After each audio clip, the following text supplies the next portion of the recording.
এই দেখো এটাকে আবার করতে হবে, দেখো তো এটা এই যে 3/5, দেখো এগুলাকে বলা হচ্ছে ঢাকা ইউনিভার্সিটির প্রশ্ন কমন পাওয়া, বুঝছো?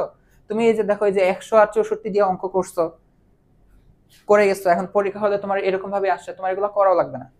এরকম কয়েকটা ম্যাথ যদি তোমার পরীক্ষা হলে তুমি কমন ফেলাইতে পারো, এগুলো তোমার জন্য কত বড় যে ব্লেসিংস হবে তুমি ভাবতে পারবে না।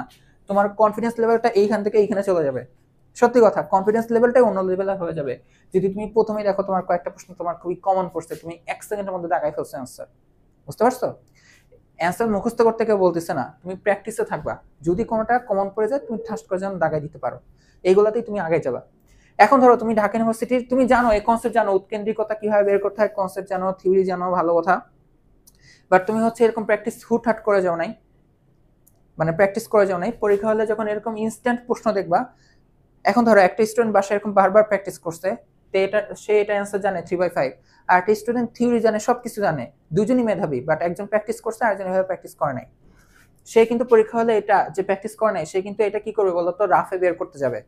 রাফে বের করতে যে টাইম কিল হবে, এটা খারাপ সেটা বলতেছি না, তারপর সেটা দাগাবে। বাট যে প্র্যাকটিস করছে সে কিন্তু এতক্ষণে দেখা যাবে কি এইটা দাগায় অন্য প্রশ্নে চলে গেছে, সেই পরীক্ষায় হলে আগায় যাবে। বুঝতে পারছো? এর জন্যই বলা হয় যে প্রশ্ন বারবার প্র্যাকটিস করতে হয়। কোন টাইপের প্রশ্ন? যেই টাইপের প্রশ্ন পরীক্ষায় আসে, যেই টাইপের প্রশ্ন পরীক্ষায় আসে, তোমার যদি ঢাকা ইউনিভার্সিটি টার্গেট হয় তাহলে তোমার এই ঢাকা ইউনিভার্সিটি বেস লেখাপড়া তোমাকে করতে হবে। বুঝতে পারছো?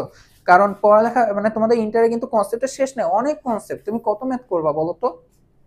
তোমাকে টার্গেট সেট করে ওই টার্গেট অনুযায়ী প্র্যাকটিস করে তারপর তোমাকে আগে থাকতে হবে। বুঝতে পারছো?